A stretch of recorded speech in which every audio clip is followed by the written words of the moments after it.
Welcome to Extra Innings Softball Voices from the Field. I'm Jessie Warren here with Katie Lively. and we are thrilled to have you with us today as we dive into the world of softball like never before. So grab your gloves, lace up your cleats, and settle in as we explore the voices from the field, where every inning counts and every player has a story.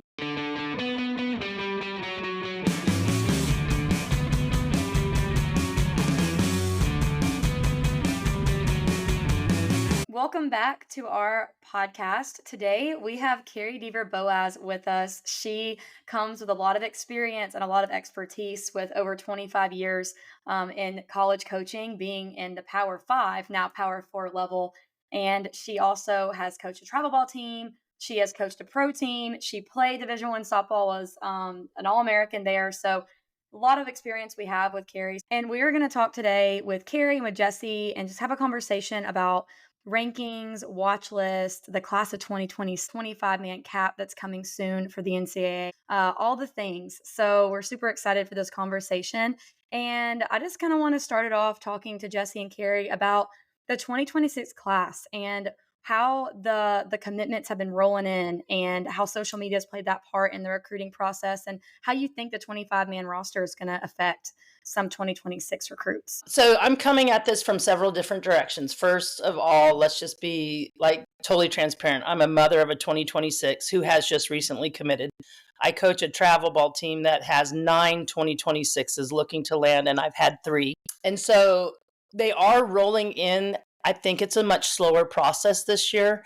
I think it caught the 26 class by surprise because of the 25 ruling. And if people don't understand what that is, it's really kind of still up in the air and limbo because it's in court and all that different stuff of how it goes on.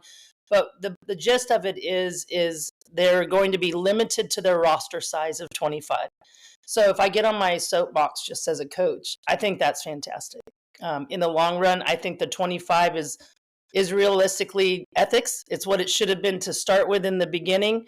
And the reason I say that is there's a lot of different schools out there that I'm not even saying lots. There's some schools out there that would recruit and sign kids virtually just so they didn't have to play against them.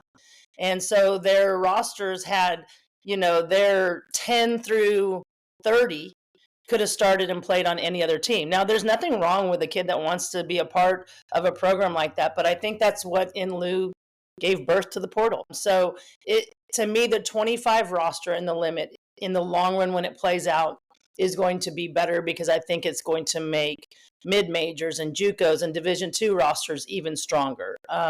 It's going to make college coaches slow down and really make sure they're picking the right ones and the fits for their programs because you can't even have a red shirt 26.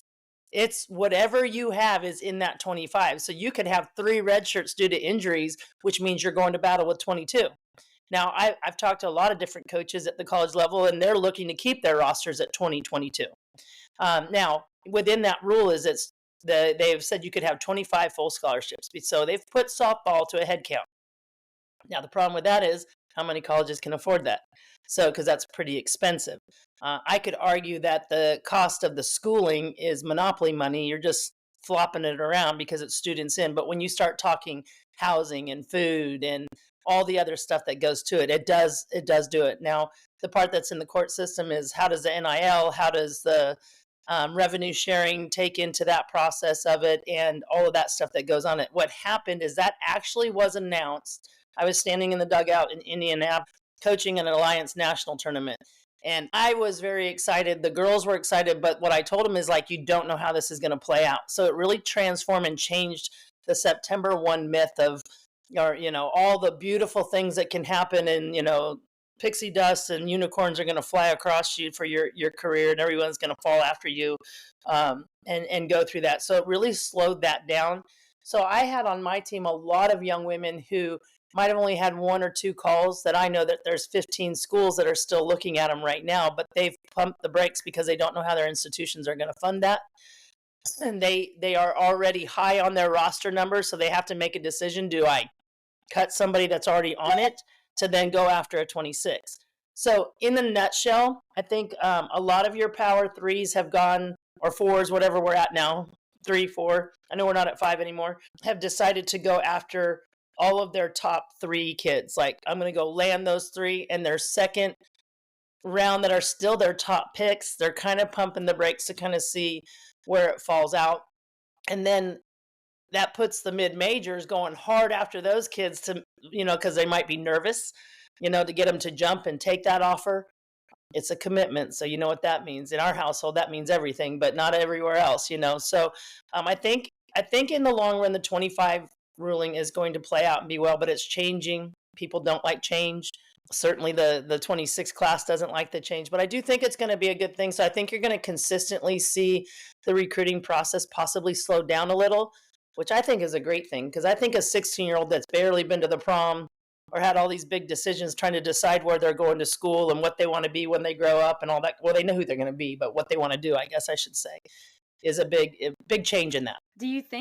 How do you think that affects the transfer portal? Because, you hear all these people that I don't know what the percentage is, but it's a very small percentage of kids in the portal that end up getting picked up after the summertime. Do you think that that's going to be even worse with the portal when this 25-man cap? So I'll probably get in trouble saying this, but no one pays my mortgage at the NC2A or at an institution anymore. I'm hoping it slows the portal down. The bottom line is, I think even before this ruling, is anyone that didn't know where they were going once they entered the portal had a really good risk of their career ending in the portal.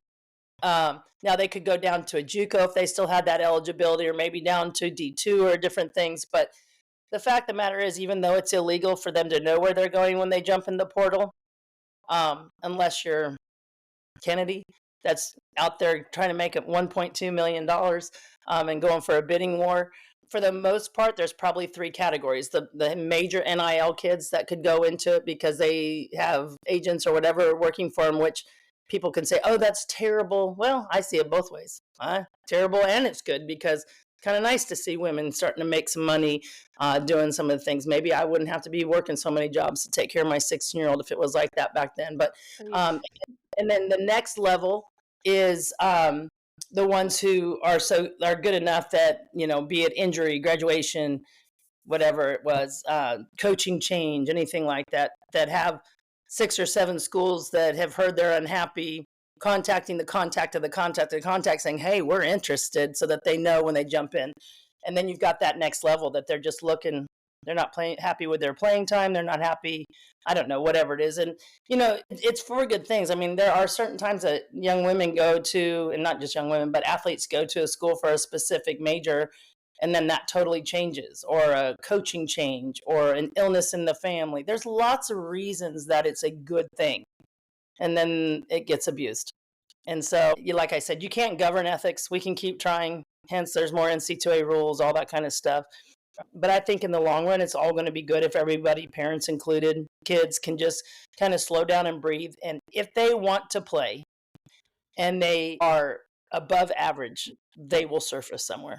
Right. And I hope too, with the recruiting process slowing down, maybe girls are able to really look at the culture of the program, the coaching staff, all of the things that sometimes end up being the reason that they leave. Maybe I hope it makes girls, make the decision to where they don't feel like they need to transfer. Obviously, barring, like you said, some circumstances I think with that, like with you saying that, like I feel like there's so many kids that just feel so much pressure to be committed to a place that they don't take the time to, research these schools, go on their unofficials, look to see if, the facilities are what they want, the program has what they want as far as like the coaching style that they are able to play under. And then, like you said, they just commit, and then it's not what they seem, and they enter the transfer portal. The difference between when we played and when the transfer portal was a thing, and maybe it was a thing when you were in college last year or not, maybe, I don't know. Yeah. We had to figure it out. Like if we didn't feel like that place we were at was where we wanted to be, like we couldn't just go into the portal and transfer schools. Like we had to figure out the change and like how to accustom to that change. I think And you had to sit out a year, didn't you? it helps you grow too as an individual. You don't just have the luxury of just going wherever you want just because you're not getting enough playing time. So I'm really old, and I'm going to throw something into this that I think is how I've talked to my daughter, how I've talked to the girls that I'm coaching. Right or wrong, I think it's a conversation that all parents and coaches should have with their kids, is that, as we grow up, we get to go through things and experience things that are prepping and conditioning us for the next stage of life. And I sat down and I told my kid, I said, look, like what Jessie was saying is figure it out. Like, do your research, spend some time, talk to people who played there, talk to alumni if you can. Heck, they've got a great source in social media. And although there's some things that can be bad on there, there's a lot of good things that they can see on that. But I told her, I'm like, look, when you pick where you're going to school, it's where you're finishing. Like, you're staying there. You're not going there, and if it doesn't work out, we're going to go somewhere else. And I said, I want you to use this as if you're picking your spouse for life. Date them. When you go, ooh, I don't like that, don't go, oh, it'll go away, I can fix it. No, it's not. It's not going away. If you don't like the way they do it now, it's only going to get worse when you get married. And then you have kids and it gets worse. So is it something that you can feel really good about working through the bad as well as the good, And it's not about the football game. The football game, they go up to all these huge things in football. And I go, yeah, and that's going to be 5 days of your life for 1 year. So let's just say you're there for 5 years. That's 25 days. What's it like the rest of the time that you're there? And that's kind of like marriage. I mean, the engagement's really cool. The party's really cool. The reveal and all this stuff they do on social media anymore. There's nothing private about it anymore. There's some really, really huge things. The wedding should be the smallest part of your wedding, of your marriage. The commitment should be the smallest part of your career at that school. And I think if people spent more time doing that, they might make some different decisions. I love the way you compared it to that. I think that I hear a lot when people are like, when you're looking at a school, you have a career-ending injury and you cannot play softball anymore. Like, will you still go to that school? And that's kind of like the same thing with like, okay, the football game is great. All the shiny, flashy things are great. But like you said, things get hard. Things out of your control happen. Will you still be happy? And can you still be happy? I love that. That's such great advice. So speaking on recruiting, our Extra Inning softball page has a whole recruiting tab. So make sure you go check that out. We have recruiting tips. We have Voices from the Field interviews with girls that have been committed to schools, giving their advice and recruiting tips, and so much more. So head over to our page if you want anything related to recruiting. So with recruiting comes the other R word, is rankings. Rankings is a big thing now. You see it on all different kinds of platforms, and you hear a lot of positives and you hear a lot of negatives. So I just would love to hear y'all's thoughts on just the whole concept of rankings. If you think it helps with recruiting, if you think that it has more pros than cons, what do y'all think about rankings as a whole? Okay. So I'll go ahead and start. I'm the old one, so you can yay or nay, or I might make people mad, happy with the process. I have despised, I will not use the word hate, but despised rankings since the first time I ever saw them. Maybe because I didn't know the whole process. Maybe because I'm a fuddy-duddy when it comes to social media for the most part. But I think anybody can make things look really good on social media. Like, I could be like ready to jump off a cliff and I could tell, and they're on my social media, everybody could think that I just have the perfect life walking around. So the ranking part of it for me was, although it's cool and it's bragging points and it's nice and it's all that kind of stuff, my concern with it was who was doing it, how were they doing it, where were they getting their information? So was it just a good old boy system? Was it, I like this person, I'll rub their elbows, or I'll vote for yours if you vote for mine, and all that kind of stuff. But there's so many measurables within our sport that you can't get on paper or at a number. And I speak out of that, out of 20 plus years of coaching, writing a lineup. I am sure that there was every year I coach people going, why on earth does she have that kid that's hitting her left butt cheek in the lineup? But they don't know the intangibles. They didn't know the effort, the leadership, the defensive skill side of it, how it played into what my lineup was. So when it came to rankings, I have never, ever, ever nominated my own daughter or anyone that ever played for me. And I had multiple parents saying, you need to nominate. I said, good, go do it. I'm not doing it. If you play for me, I'm not doing it. Like, I don't like rankings. I don't want anything to do with them. All it is a thing, and I can honestly say I think the rankings came in. I don't know where I was coaching. I've coached and retired and coached and retired so many times I don't remember where they came in my career. I can honestly tell you the only thing that we ever used it for was once the kid came to us, we used it for bragging points in the bio of what we did for the kids. So it was like, oh, so and so was ranked number 2 in the nation with extra inning, and blah blah blah. That was the only place, the only time we ever saw it. No one knew, no one cared. Maybe grandma and grandpa cared. And then honestly, with extra inning, when I learned that they had the new software system doing it, I felt like it was the first of the platforms that was trying to do things the right way. Like at least there was going to be a funneling of what it was, so that you couldn't take someone who hit 95 but was Katie's daughter and related to the owner of extra inning and fielded 600 and she was the number 1 ranked one, because there was numbers and there was a system. So this year is the first year I've nominated anyone. I would still say let's not do it. Like, let's not do it. Like, I feel like I owed it to Bonnie and extra inning when they, talked to me about what it was, to give it a try to see what it's like. I would rather watch lists of all ages. And I know extra inning is doing that now for 10s and 12s. I think that's awesome for 10s and 12s for several reasons. It is I won't say carrot anymore. I don't think kids eat carrots. So I'll say donut on the end of a fishing pole that they're chasing, that it gives them a thing to say, hey, I was there, and look, so-and-so was there, and this is where they're going, and if I do this, this is huge. And it's a good way to do it. But I'd rather in any rankings, if it was just top 50, top 100, and not in any particular order. And if you did top 50 and top 100, you wouldn't even have to do it by position, which I know extra inning does, which is a good thing because you are putting a number to it right now. But if you did top 50 players in the country, it could be pitchers, catchers, outfielders, infielders together, because it would kind of be like someone saying, here's my 50 that I'm going to go play China with and beat and bring home the gold medal. And you don't have to say X, Y, and Z, because how do you measure a pitcher to a catcher or a catcher to an outfielder?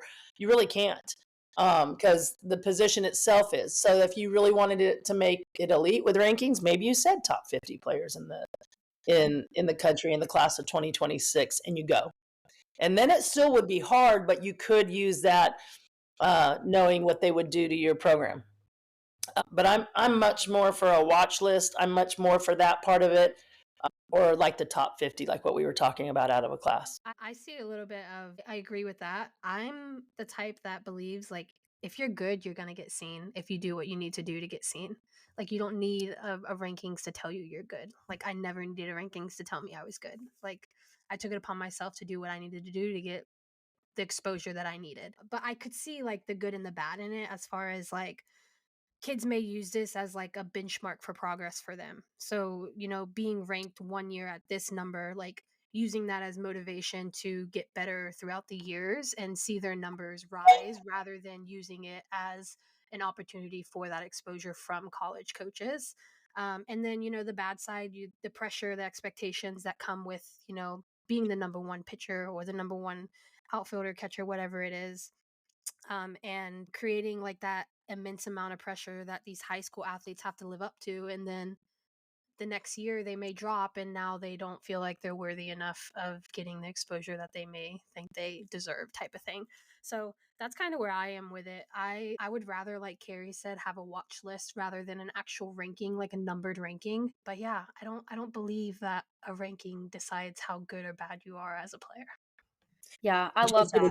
I'm sorry, Jessie, to go off of that, like it just made, when you were talking, it made me think about when I was out recruiting, and I'd walk up to a field and you grab the little roster sheet or whatever. Now it's all on the phone. Thank God. I won't have to do that, because I'd have to put readers on and then watch them play. So, but with that being said, you'd walk up and, then of course the ever being recruiting coordinator for the whatever they are called. It's a dad is what it normally is. Mom.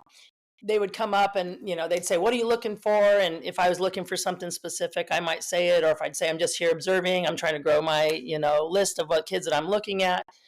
It was, I always respected and always stayed longer and watched when it was a coach or a dad that came up to me, or a mom that came up to me, and they never talked about their kid. If they never mentioned their kid, I would come back and watch that kid over and over and over again. Because when they're not pushing their kid, that means their kid's good. When they're like, hey, you need to check this person out, and then they say their name to me and it's their last name, I'm like, boop, and just would write scratch their name off, which is terrible. But like, there isn't a college coach out there, any level, any place, that walks up to a field and can't identify talent. Can't say, that kid's good. And there's also no college coach that walks up to a coach and is like, hey, where's your kid ranked at for this? No. Like, Matter. they don't have that ever. So I don't know. Well, and the facts of the matter is if you look at rankings and you see some of the numbers that these kids have, you go, mom nominated them, dad nominated them, So I think there's all of that to be said. I think there's pluses and minuses in everything. I would like to think that the transition to a watch list, and if you wanted to stay where there was a feeling of a rankings, you could do the top 100 kids in the country in this class. Because guess what? They probably wouldn't even have to be nominated. Like, you as an organization could go pick out those top 100 based on looking at the organizations and what they're doing, and calling coaches and saying, hey, I know you've played 50 of the top 100 teams in the country. Tell me your top 10 players. And you could build a list like that. Are you going to leave someone off? Absolutely. Someone deserving? Absolutely. When there's a cutoff line, you leave someone off. That's all there is to it. And you could even, instead of them being 1 through 50 or 1 through 100, they're alphabetical. One year you could go A to Z, and the next year you could go Z to A, if it makes a difference, if where they're listed on that sheet.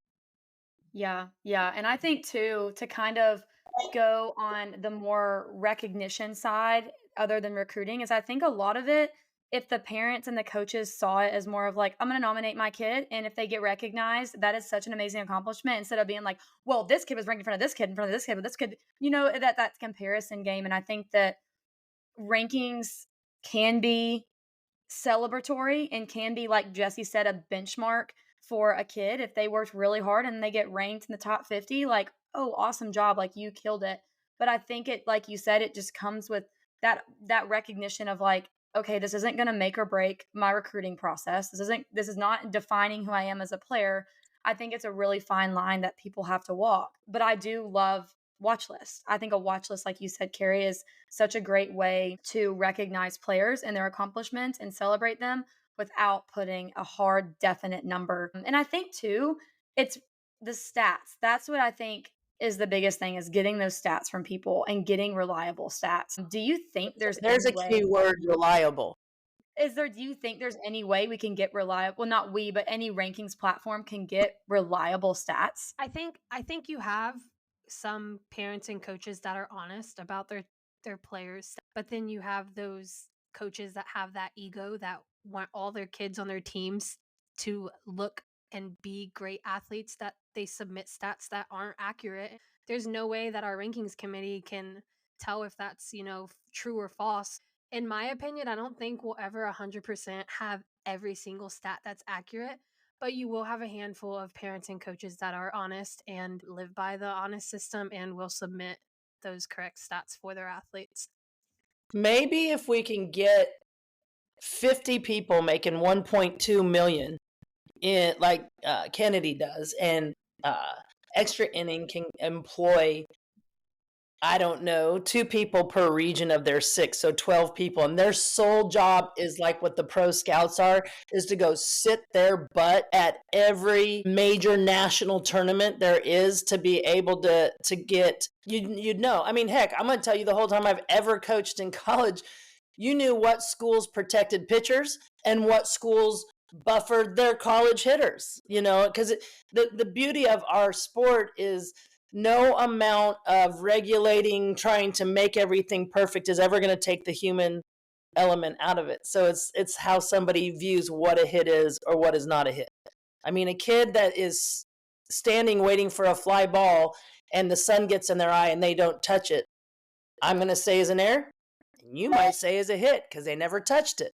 So there is that element. I think with Jessie too, I think there are more people out there trying to do it the right way, but it's, do they know the rules? Heck, I've been coaching softball forever, it seems like, and there's still rules that I have to go back and go, does that go against our batting average because it was this or that or all that kind of stuff, So there's no amount that's ever going to be perfect.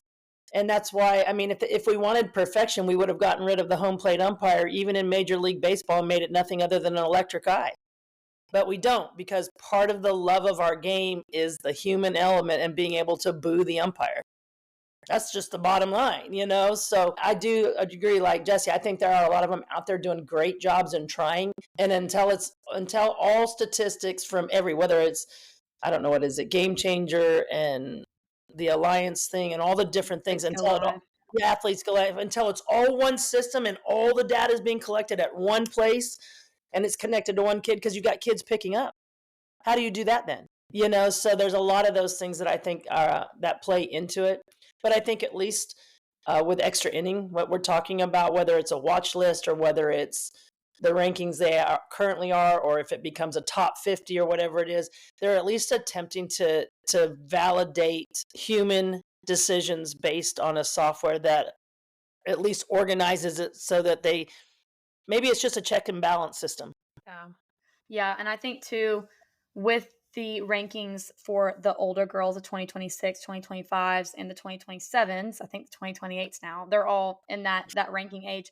But we go to the little ones. And I believe this is the first year that extra inning is not ranking 29s, 2030s. Actually, I think 2029s might be going into high school soon. So maybe 2030s, 2031s, the 10U, the babies, the 12U kids.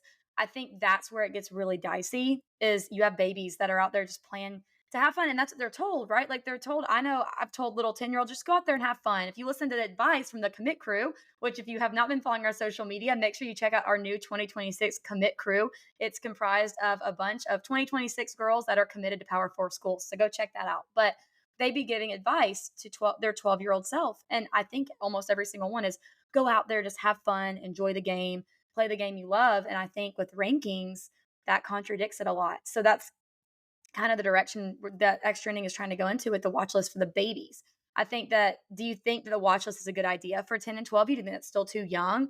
What are y'all thoughts on the little babies getting any kind of recognition for playing travel ball? I think View is great to have them start to get recognized.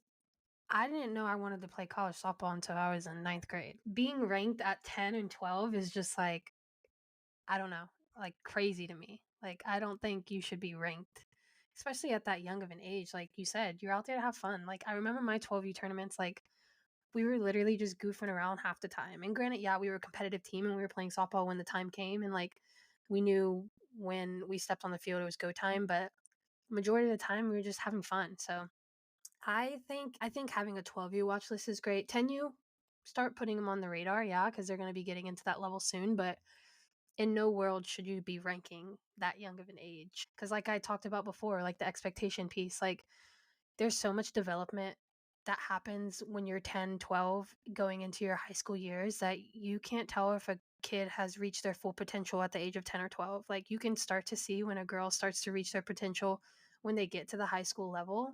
And even when you get to college, like there's still such a big learning curve and you're still growing.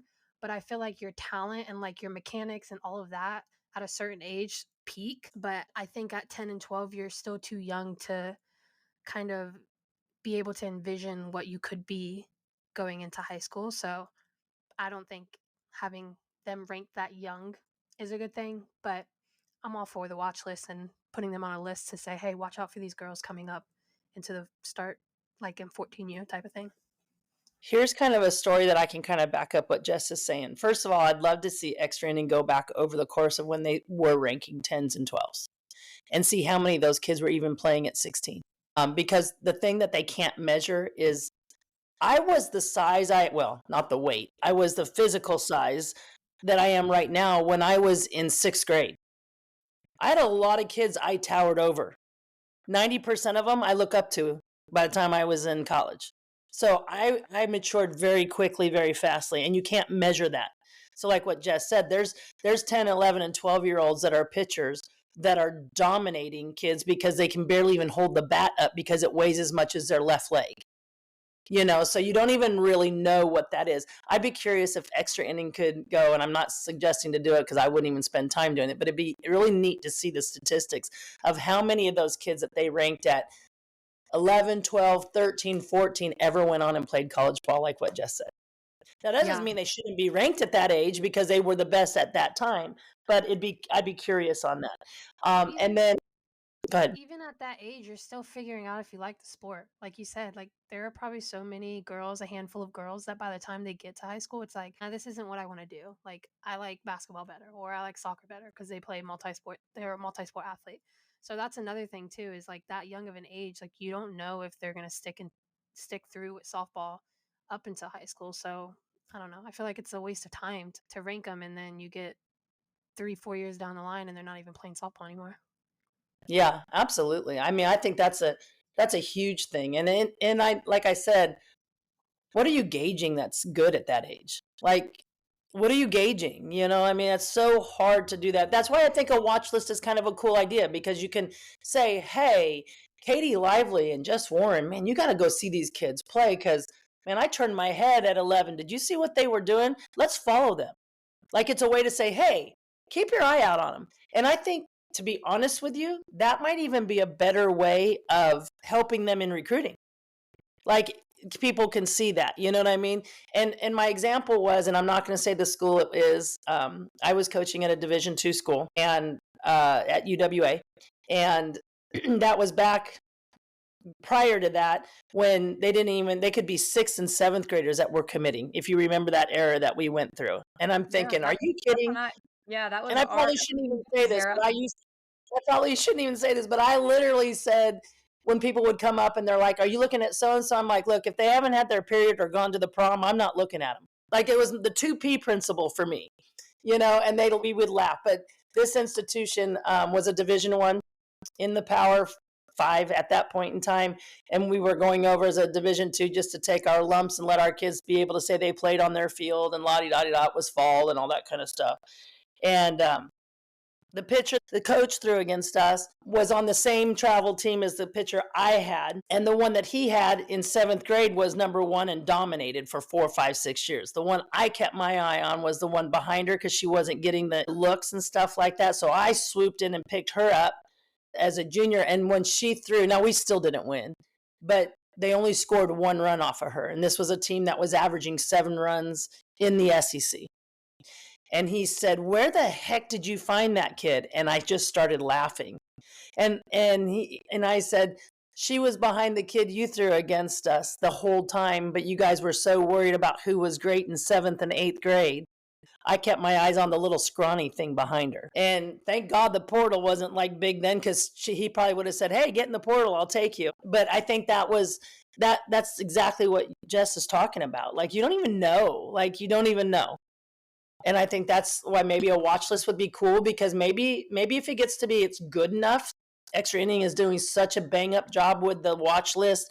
Heck, I'd like to see a watch list in 7th, 8th, and 9th grade. Like, not even doing any kind of ranking maybe until their junior and senior year, as they're already starting to make decisions if you wanted to do it that way. And so it's a watch list because, you know, it pops across social media. You know, Katie Lively's on the Extra Inning watch list as a 9th grader. I'm a college coach sitting in there going, she's from my state. Who is this kid? I haven't heard of her. Let's pull it up. Let's go see what this is. Why are they talking about this kid?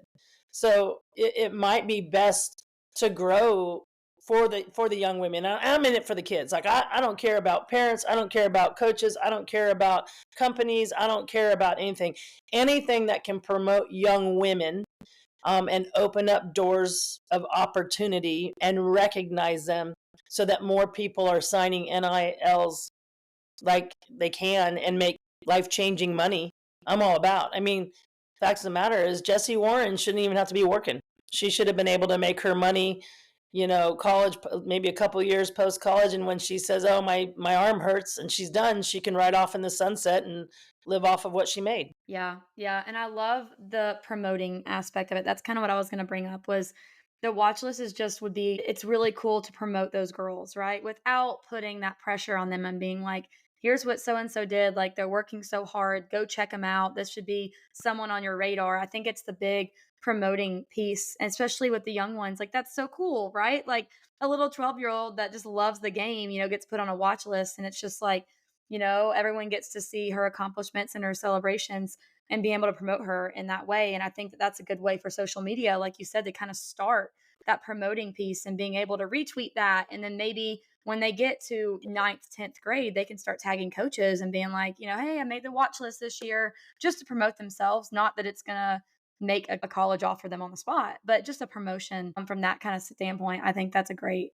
way to get women's Well, and sports into the media. how cool would it be with what you're saying is not only is that you could connect the commit crew kids with some of these younger kids and start building role models that are good people for them to look at so that they can go listen to their, what would they tell their 10 or 12 you self, Yeah. because if you are hearing on a regular basis is like, go have fun, never lose the passion of what you're doing, don't let anybody steal your joy, or don't give your joy away based on what you're doing. And they start hearing that from these young women who are going to Georgia, Texas A&M. They kind of go, if they're saying that, then like there's got to be a part of it, or even better, their parents hear that. Like, I mean, in transparency, my daughter's on your commit crew. So with that being it, the one thing that I always told her that I would, as her coach, or mostly as her mother, is that, look, the only two things that I'm ever going to be hard on you is your attitude, your effort, and those two have to be supported by your preparation. I will allow you to be frustrated and angry after a game if you've prepared like crazy and things just didn't go your way until we get to dinner. And then it's over. Like it's over, because softball is not who you are, it's what you do. And maybe if there was more of that put towards these young women and connections be able to make, maybe some of that pressure of what you're talking about. First of all, if softball's pressure, you shouldn't be playing, because no one's ever perfected it. Not Jessie Warren, not Katie, not myself, not Mike Kindry, and nobody has ever perfected it. And yet we all continue to go back thinking we can. That's the beauty of it. That's the thing that keeps everybody working for it, so you can get paid more money flipping hamburgers than you can anything in this softball world. I don't care even if you're Kennedy with the amount of time you put into it. So if you're not passionate and you're not having fun and you're not loving it, and it's not something that you wake up every morning going, I wonder if I tried this, then why do it? Yeah. You know what, Carie? I probably could have used that piece of advice with the pressure a few times in my my career. That was good. I love that. Well, speaking of the commit crew and being able to give advice, if you do nominate your player, the 10U and 12U watch list, they will get a personal invitation to a webinar with some of our members from the commit crew. So if just recognition and being able to celebrate your athlete isn't enough, make sure you go nominate your players today. The nominations close December 14th. And they will be able to get on a webinar with our commit crew members committed to all these Power 4 schools, living out their dreams, making that big step into college, getting advice from them. So please make sure you go nominate your player today. And Carie, thank you so much for hopping on our Absolutely. podcast. You gave us some great insight, great feedback, and we look forward to hopefully talking to you again in the future on the podcast.